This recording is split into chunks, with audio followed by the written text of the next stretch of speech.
In case you're just joining us, this is Wake Up Sierra Leone on the Africa Young Voices with me, Victor Jones, and of course, Marina Terry. We have to say this though, that we've been settled in since 8 this morning, waiting on the reps from the Sierra Leone Teachers Union, who are yet to arrive in the studio, hence our lateness this morning.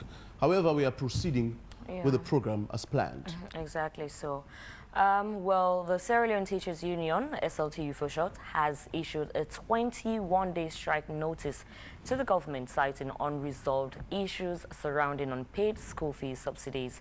Now, in a letter addressed to the Minister of Basic and Senior Secondary Education, the SLTU expressed frustration over the government's failure to pay the outstanding school fees subsidies for third term of the year 2023 and 2024, and the first term of the 2024 and 2025 academic year.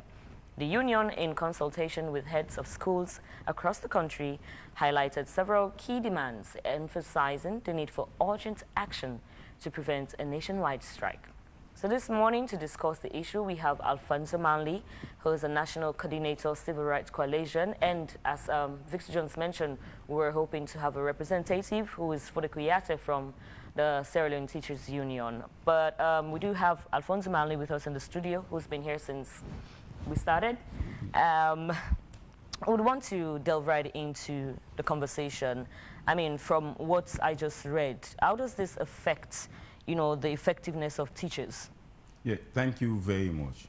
Part of the package of the free quality education program is for government to pay fee subsidies to government and government-assisted schools once you've been approved by the Ministry of Basic Education. What the ministry is grappling with is the issue of accurate data. So we all know of the 22% of the recurrent budget for the education sector. I always say this, the education is one sector, but because of service delivery, we have two ministries. So this 22% is for both ministries. Teachers' salaries, lecturers' salary, money they spent on higher and technical education, money being spent on the school feeding program, the payment of the examination fee, and the fee subsidies. All of this is embedded in the 22% of government's recurrent budgets. Now, if you critically look at the Education Act of 2023, Section 95 tells you that a pupil must have a national identification number issued by NCRA, and in turn, the Ministry of Education should issue a unique ID to every pupil. Now, one of the issues government is grappling with, because we also want to be fair to government, they do not know the number of pupils that should benefit from the free quality education. For instance, let's take examination purpose. You have 5,000 pupils absent for examination, and government have paid for these 5,000 pupils. Government do pay fee subsidies. You go to the schools, you don't see the number of pupils in those schools. Government spend money on school feeding. You go monitor school feeding. It's like it's a sham. Government spends money, like for instance, last academic year, government have to pay for private WAS. And this is one thing that affects government not to pay fee subsidy. Secondly, they hosted WAEC, the conference here in Sierra Leone. Huge money was spent on that, and that was not budgeted for. So I just want to be fair to get this right. Now let's look at how school leaders manage school resources, because if we have to get it right, firstly, the press release issued by SLTU is in place, because if government fail to pay fee subsidy, it means those teachers without PIN code have gone for 6 months without allowance. It means those auxiliary staff, especially to complement the second guiding principle of education, which is comprehensive safety, to ensure people learn in an environment that is conducive and free from all form of abuse. You need somebody to clean the compound. You need somebody to fix the classroom. You need somebody to ensure that the environment is conducive for learning to take place. It means those auxiliary staff have gone 6 months without salary. So that's a threat to learning outcome. But if you critically look at the education sector plan, so we want to transform learning for all. If we are to transform learning for all, government should meet its obligations. And one of its obligations is the payment of fee subsidy. Now, what affects this prompt payment of fee subsidy is what I want to discuss this morning. I sit in here, I have a mandate to monitor schools. And the kind of monitoring we are doing is unannounced. If you announce to a particular school, and you are coming today to Monday, will fix everything in place. And that's not what normally obtains on a day-to-day basis in schools. So you have government paying fee subsidy. So what schools are doing, they are inflating the numbers hugely. For instance, you go to school, they tell you that our gross enrollment rate is 800, it's 900. You do head counts, it's about 300. Whether you go to that school continuously for a week or a month, you will not even count up to 400. What they are receiving, 800 number of pupils. A subsidy, government is paying for 800 pupils. We are at the 400. This is happening in so many schools. And the Ministry of Basic Education, I'm saying this, they are responsible for this. Whatever corruption is happening in school, it's been done internally with some staff in the Ministry of Basic Education.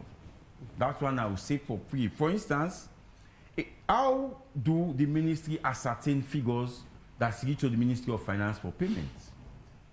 The district director has to submit this figure to the office of the Director of Planning and Policy. The Director of Planning and Policy will put together this figure and send to the Ministry of Finance.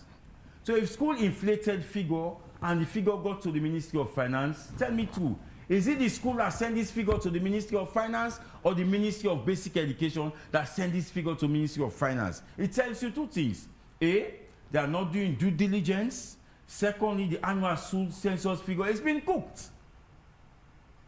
So these are the underlying issues that warrant governments not to pay fee subsidies. It's not being deliberate.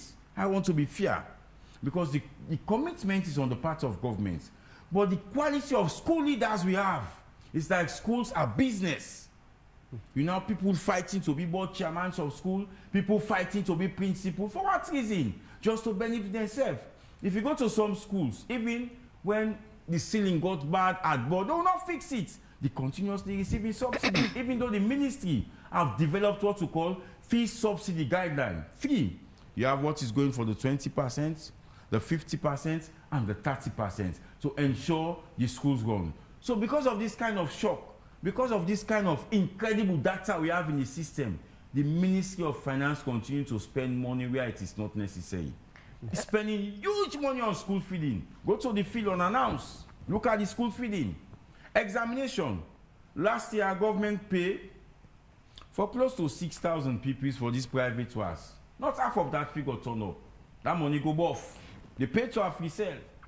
This year, just this concluded Beke, over 5,000 were absent. And those money were paid by government. Year after year, it continues to happen. That tells you that government needs to sit back, look critically at the implementation of this free quality, and have credible data.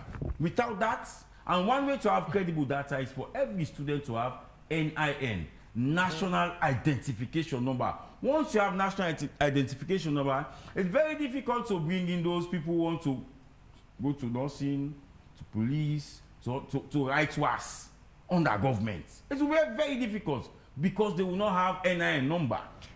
Alfonso, the concerns are emerging on a daily. What are the implications for these teachers that are being forced, to actually comply and do their job without having the necessary financial support? So the implication is, one, they will continue to extort parents. For instance, you now have a situation wherein teacher will give assignments to pupils, and pupils will be asked to return the assignment with 3,000, 4,000. So you develop in lazy pupils. So when these pupils want to attempt public exam, they have no alternative but examination malpractice. This is why you see the seizure of results. And one of the main reasons is either they're taking foreign materials in the hall or collusion. The same pattern of answering question for this school A, school B, school C, school D. They will answer the question 1, question 8, question 10, question 9. Make the same mistake, the same kind. So it's collusion. So because of in-school system, there is not that kind of rigid way to assess people. They pay for grades, they buy grades. We ended up producing people who do not deserve to go to the university. This is why the university in some instances even set what we call entrance exam. And you saw the massive failure when the university introduced entrance exam. So which means we are not getting it right in school system to administer the school. Government is not meeting to its commitment. Teaching Service Commission continue to recruit principals who are not committed. We will not blame the Teaching Service Commission because they will make do with what they have. Because when they recruit you based on your qualification, they expect you to do the right thing. But go to school, principals are lazy, they're involved in malpractice. You know, they're doing all sorts of things that makes government to spend money where it is not necessary. And this is the constraint of government. I want to be very fair. This is the constraint. I'm not saying government should not pay fee subsidy. They should pay. But they are spending a huge sum of money, which we call wastage in the system. Completely wastage. Ask how much they just pay for school feeding. And you go monitor school feeding unannounced. And you see what is happening. You will pity the government. Ask how much government is paying for public exams. NPSC, Beke and WAS, and they pay this money, huge chunk of people will not turn out. Reckless spending. See how much government is procuring learning and teaching materials. You go to school, you not find learning and teaching materials. Where are they? You think this is a deliberate attempt? Because all of these things happening. So this is why I'm telling you, any corruption in school is being done internally with staff at the Ministry of Basic Education. I'm saying this, and the current minister we have now, you said they see in that direction now. Don't you think they should be exposed? I mean, if you've been monitoring, or let's say someone else has been monitoring these schools, don't you think that should bring them to book and name or shame those people that are actually involved in it? So let me tell you what happened. When the Conrad was appointed as a minister, he met this issue of WAEC, you know, with continuous assessment scores, school not having their right PIN code, you know. So they summoned all of the senior principal at Gokel for a meeting. I was invited to make statements. And I said, because they had a very new free quality education coordinator in the person of Augustine, I think Koroma. He was just coming to the ministry. And in my statement, I said, the free quality education secretariat, you are going out to ascertain the figures of those who should write exam. But by then, what used to obtain, they will give school quota. They will just look at school to say, are you at degree 600? And when we go in as civil society to check, maybe it's less than 200. And I accuse them publicly to say, you are part of those who are inflating the figure. You are part of that network. I've been blasted. You know, they say, hey, this man are for direct man at the ministry. 6-7 months down the line, Augustine now have the same thought with me. So somebody should be bold. This is why when we say national dialogue, president, no stage manager. Make the president say, waiting for you. But when you stage manage national dialogue, you call the president, councilor, you give people the question away for acts, it doesn't make sense. It's waste of money. It's waste of money.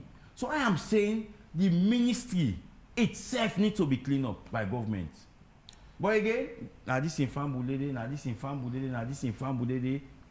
That's it. That's the fact. Yes, when you church this, you church that one in a high authority. When the minister wants to take this action, they call it, you know, they support this. So this is what is happening in the Ministry of for Basic Education. I'm saying this with confidence because I know it. So whatever corruption is happening in school system, that school they get in anchor at the ministry where they fit in case. For instance, we want to punish those principals who fail to submit cash that actually cause government to pay for private tours. And the Free Education Secretariat supported Parliament, the Committee for Basic Education, to go out and ascertain and verify. Up to now, Parliament is yet to release the report. Yesterday, the committee chairman was in one of the programs. I reminded him. I said, it's been long now. We want to punish these principles. Are you part of the problem? Why are you not releasing the report? You have received support. You have done all what you should have done. No reports. Secondly, this was for 2025. There are schools that fail to submit CAS. Because those schools get an anchor at the Ministry of cannot take action. They cannot take action. So the Ministry of Basic Education are part of this problem. So who is responsible to put them in check? It's President Bill who appointed them. Okay. Alfonso, it seems the education system, I wouldn't say the Ministry of Basic, is in a sea of corrupt allegations, Although we've not heard from the Anti-Corruption Commission, do you think they're blinded to all of these things that are happening? No, the Anti-Corruption Commission is doing a marvelous job. For instance, in the area of examination malpractice, there are so many cases the Anti-Corruption Commission have handled. What are bloated, figures for these are administrative action that the ministry should take and not the SEC. The SEC deals with corruption issue. These are administrative action the ministry should take. And now when you have those principals who fail to submit at one time, the anti-corruption forced the ministry say, look, you must take action. Some of these principals are suspended for 2 months. And went to parliament when we had the issue of this WAS and me and WAEC, because WAEC wanted to take me to court. Because I've been voicing furious of what is happening in the sector. Now, when we went there, the speaker, the current speaker, who I want to commend, that is giving enormous support, says, no, 2 months, it's like you are playing. Go suspend them for 6 months. That was not done. Right? So it's like we are not serious with the business of education at the ministry level. But this new minister, what he has done, he has put in place so many issues to curb corruption. So what he has done, they cooperate with her. For instance, I know that the minister have instructed some staff, some director in the ministry to take certain action. They refuse. Yesterday I had a meeting with the minister. The minister was so frustrated, saying, but don't tell this person, take action. No, they take action. And the minister don't have the power. Because it's the political head. Some of these actions are administrative actions that the permanent secretary and directors in the ministry should take. There seems to be a lot of internal problem or ways on how to go about channeling. Yeah, exactly. Ways to go about channeling or addressing some of these issues. As someone from, as a civil society advocate, how have you been trying to mediate all of these problems between these institutions? Okay. So firstly, I'm part of the local education group. And whatever critical meeting the Ministry of Basic Education holds with stakeholders, they will invite me. And I'll make my point. For instance, I made a suggestion to the ministry that, look, we are grappling with this issue of WAEC, WAS, continuous assessment score. I said simply, those schools that have uploaded, ensure they put up the list to say ABC students are qualified to write WAS. Up to now, you're not doing it. And you have some DD where they give parents school and confidence and all the WAEC, they open the portal. Eventually, the ministry wrote to WAEC to reopen the portal. And WAEC has replied the ministry to say, no, we are not going to, as I'm talking to you now, they are now in BRS. There are prominent schools, I'm not going to name them. The ministry will come out and name those schools. There are prominent schools that 100% of their candidates are not going to write 2025 WAS. Series of those prominent schools. I'm not going to name them. I have MOU with the Ministry of Basic Education. I've been guided in what I say. Because I have pushed the ministry to actually come out and inform parents through the city that this school, none of their pupils are going to write 2025 WAS because they did not submit CAS 1. What is CAS? Is continuous assessment score. When you submit CAS 1 to WAEC, they generate what is called a reference number. Without that reference number, you cannot further submit CAS 2. And they have opened the portal for CAS 2. So we have all of these issues to settle. Right. So you have principals who will deliberately, because this time, what the ministry did is to verify You will not write to us. It is part of the education policy without you not passing Beke. So what the ministry did, they have a software now. You will send all of those your candidates, they will match with the software. If your candidate not pass, you say no, you are not going to write the WAS. So what some principal did, they use one ID number, they know Marina Terry pass Beke well. They will use that result for 100 pupils. And when Dr. Dupini match, because of the software they have now, they will pick all of those. So these principal, you know them. They've done this corruption. Why are the ministry not taking action? Alphonso, in the face of all of these, scandals and deficiencies, if I should call them that, administrative, bottlenecks and the likes, don't you think that this, to some large extent, undermines the very spirit, and texture or character, if I should say, of the free quality education? Indeed. Do you think the quality education works in Sierra Leone at all? Now, it should work if government wants it to work. Put aside we are always born at the same district and village. Put aside we are all at the same tribe. I'm saying this so for the ordinary man to understand. If the free quality education should work, put aside politics.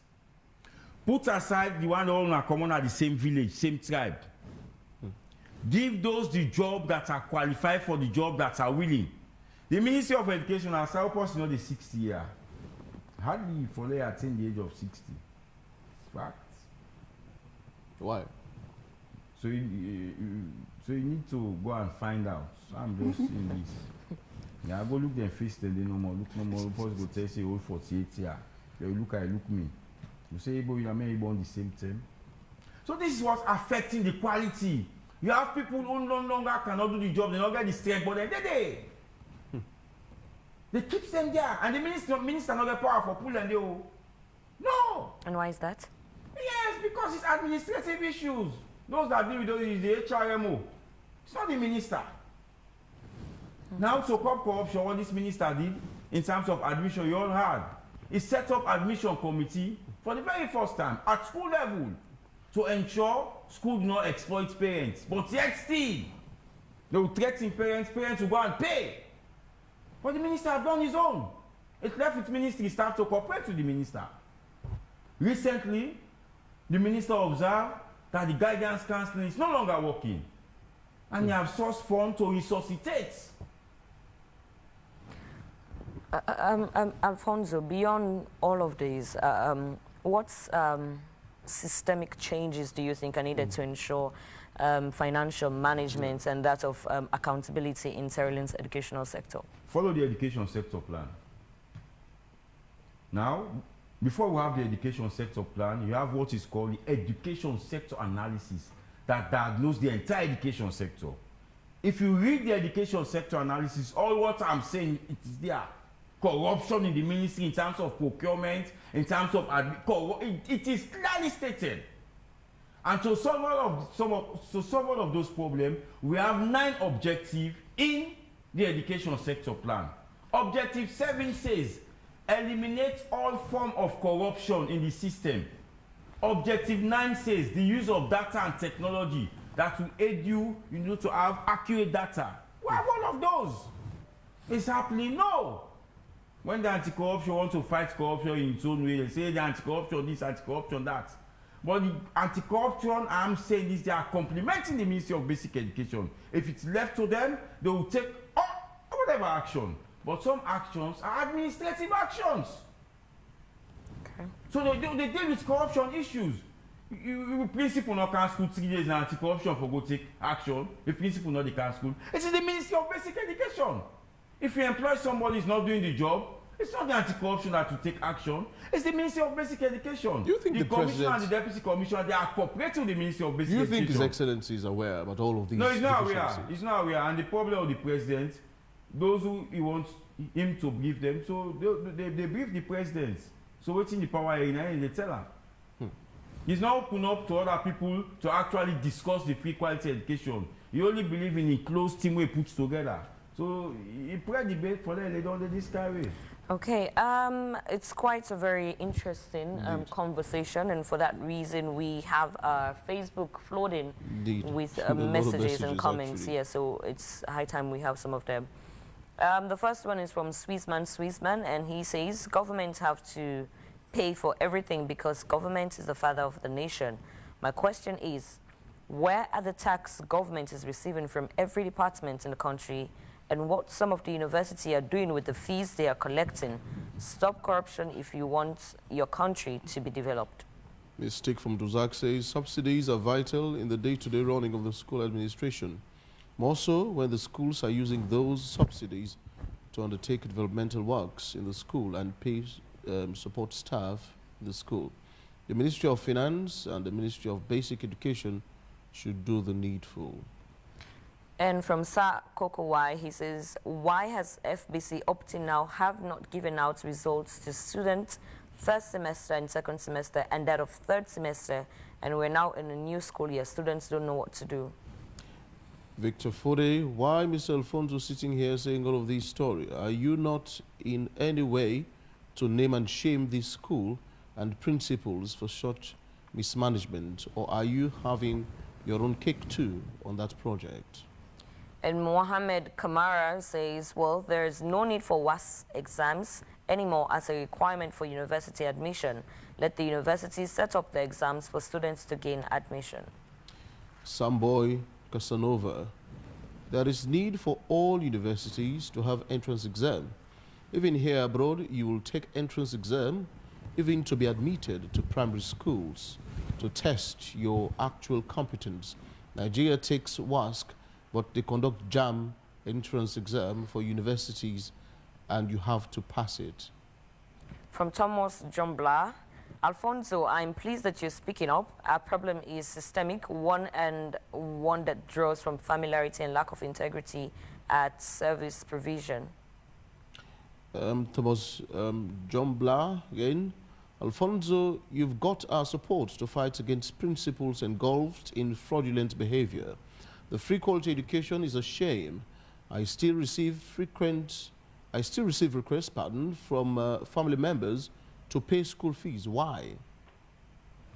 And from Thomas again, he says, Alfonso, we have credible inspectors for every primary, secondary, and institute level providers of education and skills.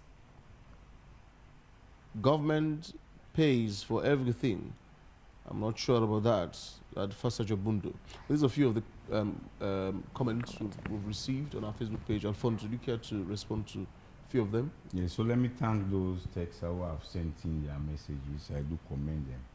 Firstly, it is not ethical for me to come here, begin to name school, you know. It is not ethical.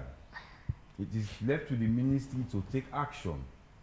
I'll just explain what is happening. But don't expect me to begin, because these people are family members.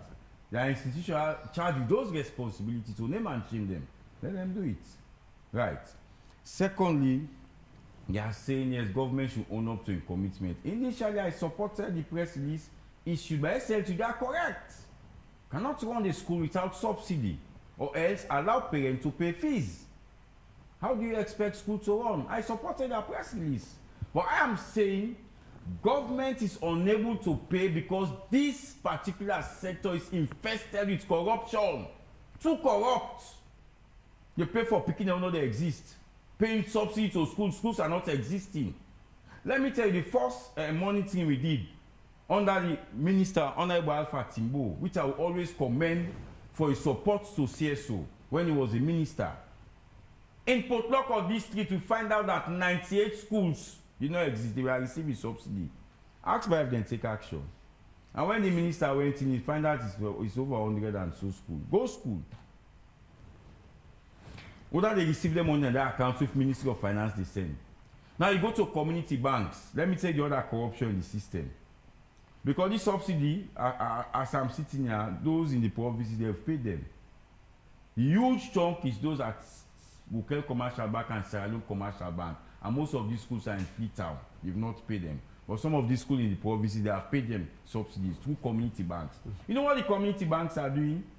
When government pay that subsidy or money that go to school accounts, they will not disclose the figure. Recently, I don't know if you saw on social media, the entire Koinadugu went to storm a particular bank to say, we subsidy there. Ministry of Finance don't send the list. How is that so? Because it's a network of corrupt people in the education ministry. They are conniving at district level with those banks. So the school therefore go bribe this for let the bank release its subsidy. If President Bio not sit down and ask God for wisdom, how for handle this education sector, all this money where they put, now dogs back they go. In an event of strike, because that's what it has actually led to now, that's the ultimatum now. As a civil rights advocate or activist, how do you intend to mediate between that of the Ministry of Education, the Sierra Leone Teachers Union, and the students in order to ensure that they have the best? They have what is called the Trade Group Negotiating Council. I mean, the Trade Group Negotiating Council have met with SLTU. The deputy minister called me, but I was quite unwell. You know, I was admitted a couple of weeks ago. Thank God you're better now. Yes, I was unable to attend. You know, so I don't believe we'll get to that before the 21 days. The Ministry of Finance will have paid. But I am saying it is because of the wastages. Ministry of Finance, they pay for school feeding.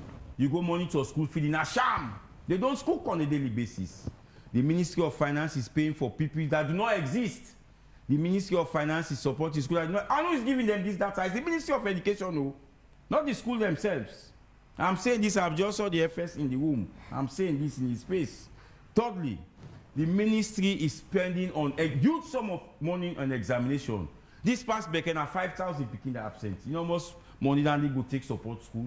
So what they do, they enter a particular candidate for this school, enter that same candidate for another school, that same candidate, who submit those lists to the ministry. It's not the ministry staff. So they put the Ministry of Finance in a difficult situation to honor this. And just recently, the ministry paid to Africell how many billions? And not all of these students turn up for this private was. Talking about that, I think you'd want to just speak a little on the Becker results, because I'm sure a lot of people do want to hear about the outcome of that. So what's your take on it? Well, firstly, let me commend all those who have passed the Becker examination. According to the ministry, it's about 80-something% who got requirements for SS. Firstly, let me state here to principle. If somebody failed Becker examination, don't admit that person in SS1. When that person progressed to SS3 and the ministry verified that person, had people fail, that person will not write the WAS exam, that's one. So for this year, it's about, well, we have about 126,703 pupils, 61,380 are male, 65,116 are female, which means more females are writing the examination. Sadly though, 5,578 candidates absent in all subjects. It's a shame. It's a shame. The Ministry of Basic Education should bow their head in shame because they are not producing accurate data. Why I'm blaming them? Because they are refusing to take action to punish those principals who are doing it. So which means they are conniving with them. It's a shame. For 5,000, now waste money than the government just waste that money there. Out of it, you have 879 results with L, say because of late entry. So WAEC want to investigate. You know, the best aggregate is 7, Egal, some boys, Providence and other schools, you know, they made it.